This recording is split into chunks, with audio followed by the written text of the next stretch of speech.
ये बाबा जी का मंदिर जो है ये 650 साल पुराना मंदिर है। ये प्राचीन स्थान है। आज के दिन मंदिर की स्थापना हुई थी और स्थापना दिवस के तौर पे जो पूर्णिमा आती है, कार्तिक की पूर्णिमा के दिन यहाँ पे जो मेला लगता है हर बार। ये बाबा जी जो थे ये घारकोट के रहने वाले थे। घारकोट इनका जन्म स्थान था। वहाँ से जो थे ये डेली 12 साल लगातार बाबा जी ने माता वैष्णो देवी की भक्ति की थी और भक्ति से प्रसन्न होकर जब माता वैष्णो देवी ने इनको दर्शन दिए तो उन्होंने बाबा जी से कहा कि आप मेरे से वरदान मांगो। तो बाबा जी ने कहा कि मुझे कुछ नहीं चाहिए, मैं कुछ नहीं यहाँ से लेना चाहूँ। उन्होंने कहा फिर भी तुम मांगो कुछ। तो उन्होंने कहा कि मुझे कुछ ऐसा कहो जिससे मैं आपकी साक्षात सेवा करना चाहता हूँ। तो फिर बाबा जी घर में बुआ दाती ने, माता वैष्णो देवी ने एक बुआ के रूप में जन्म लिया और बुआ कौड़ी के नाम से प्रचलित हुई। बुआ कौड़ी भी बोलते हैं, बुआ जिड़ी वाली भी बोलते हैं, इनके काफ़ी नाम प्रचलित हुए हैं। फिर बाबा जी वहाँ घारकोट से मतलब वहाँ से छोड़ के यहाँ पे आ गए वो पंजोड़ में, क्योंकि उनके एक चाची थी जोजा जो डायन थी और उसने उनको बाबा जी को 2-3 बार मारने की कोशिश की। उनको पहाड़ से धक्का दिया तो माता वैष्णो देवी ने उनको बचाया, बाबा कालीवीर ने उनको बचाया। तो फिर उन्होंने वो स्थान ही वहाँ से घारकोट जो कटरा के पास है वहाँ से छोड़कर वो यहाँ पे आ गए। यहाँ पे आने के बाद फिर बाबा जी अब कुछ खेती करनी थी यहाँ पे, कुछ अपना गुजर बसर करने के लिए। तो बाबा जी जब वहाँ से आए तो वहाँ यहाँ पे एक राजा हुआ करते राजा, तो राजा से उन्होंने ज़मीन कहा कि हमें दे दो कोई ऐसी। तो जो बाबा तालाब में वहाँ पे ज़मीन है वो बाबा जी ने वहाँ पे खेती शुरू की। और उसमें ये हुआ राजा के साथ, क्योंकि वो बंजर ज़मीन थी तो उसके साथ ये हुआ कि चौथा हिस्सा जो होगा वो राजा का होगा, 3 हिस्से जो होंगे वो बाबा जी के होंगे। लेकिन जब वहाँ पे गेहूं हुई, इतनी ज़्यादा गेहूं हुई, बाबा जी ने मेहनत की उसमें बहुत ज़्यादा, तो माता वैष्णो देवी का आशीर्वाद भी था उनके ऊपर। तो जो वीर सिंह मेहता था, जो वजीर था, वो लालची हो गया। तो उसने क्या किया, सारी की सारी बोरियां जो थी वो गेहूं की जो भरना शुरू कर दी। तब बाबा जी ने वहाँ पे खड़े होकर उस गेहूं के ढेर के ऊपर खड़े होकर अपने आप को कटारा मारा और उन्होंने कहा कि मैं जो है ये अपना हक, मैंने अपनी बहुत मेहनत की, मैं अपना हक ऐसे नहीं जाने दूंगा। तब वो वहाँ पे खड़े होकर जैसे उन्होंने कटारा मारा, उसी समय इतना आंधी तूफान बारिश इतनी ज़्यादा आई कि सारी की सारी कनक बह गई।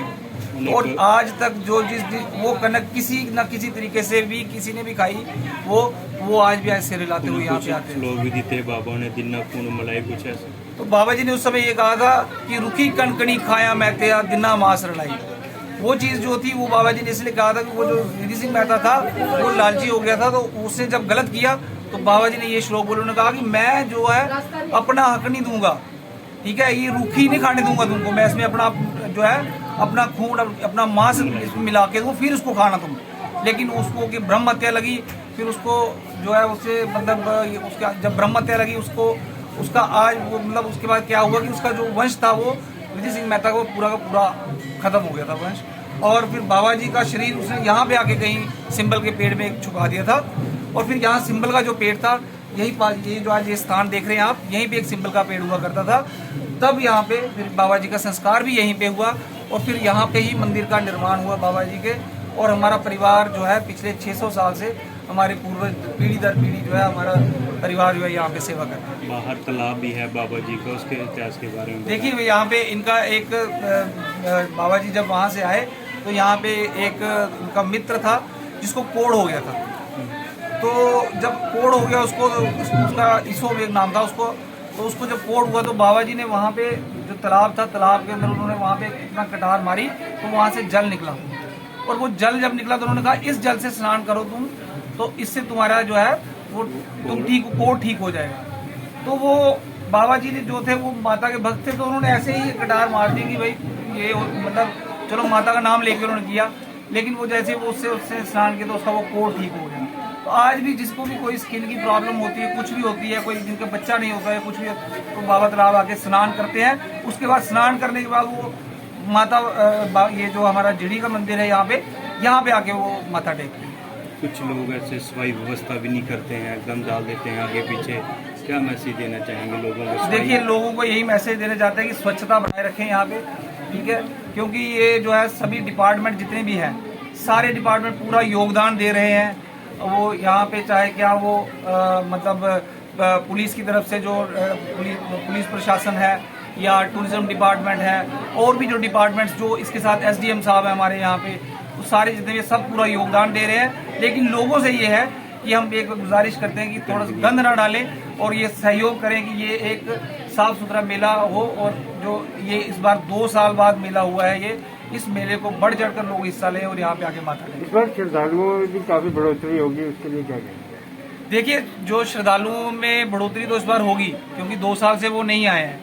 तो उसके लिए प्रशासन जो है उन्होंने पूरे जितने भी एहतियात हैं वो सारे बरते हुए हैं। हमारे यहाँ पे जितने भी एडमिनिस्ट्रेटिव जो है SDM साहब यहाँ पे जो है, जो DC मैडम है, और भी जो हमारे पुलिस के आला अफसर हैं, जो SHO साहब हैं, DSP साहब और टूरिज्म डिपार्टमेंट, और सब जितने भी डिपार्टमेंट के हैं सब यहाँ पे आ रहे हैं। और उसकी पूरी व्यवस्था कर दी गई है पहले से ही कि अगर ज़्यादा भीड़ होती भी है तो उसको कैसे इसको संभालना है, कैसे करना है, उसको वो सारा पहले से ही इंतजाम है।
महाराजाय नमः। ओम स्वस्ति साम्राज्यं भोजं साराज्यं वैराज्यं पार्वेश्वरं राज्यं महाराज्यमद्भुतं समन्त्रया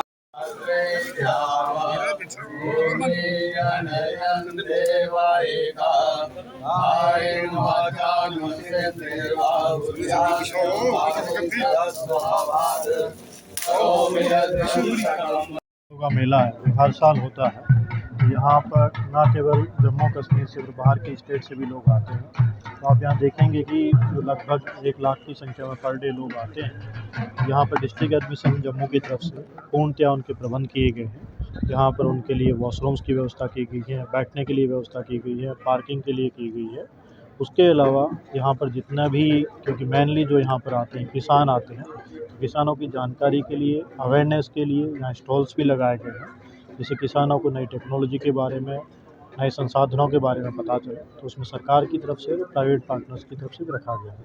उसके अलावा बाबा जित्तो की जो जगह है, ना केवल एक मतलब किसानों के लिए, बाकी टूरिस्ट पॉइंट ऑफ व्यू से भी आते हैं यहाँ पर। तो कल्चरल का भी प्रबंध किया गया है, स्पोर्ट्स का भी किया गया है। जिस भी एज ग्रुप में इस मेले में आते हैं तो वो हमारा यहाँ पर आकर के अपने समय अनुसार स्पोर्ट्स में पार्टिसिपेट कर पाएंगे, लोकल कल्चर देख पाएंगे। और यहाँ पर जो प्रदर्शनी लगाई गई है इंफॉर्मेशन डिपार्टमेंट की तरफ से, उसमें भी जा सकते हैं। तो पूरे तरफ से अच्छे प्रबंध किए गए हैं। ज़्यादा से ज़्यादा संख्या में यहाँ पर डिवोटीज हैं। दीप प्रज्वलन के साथ किया जा रहा है। हमारे माननीय अतिथि हमारे बीच, और आज के इस कार्यक्रम का शुभारंभ दीप प्रज्वलन से।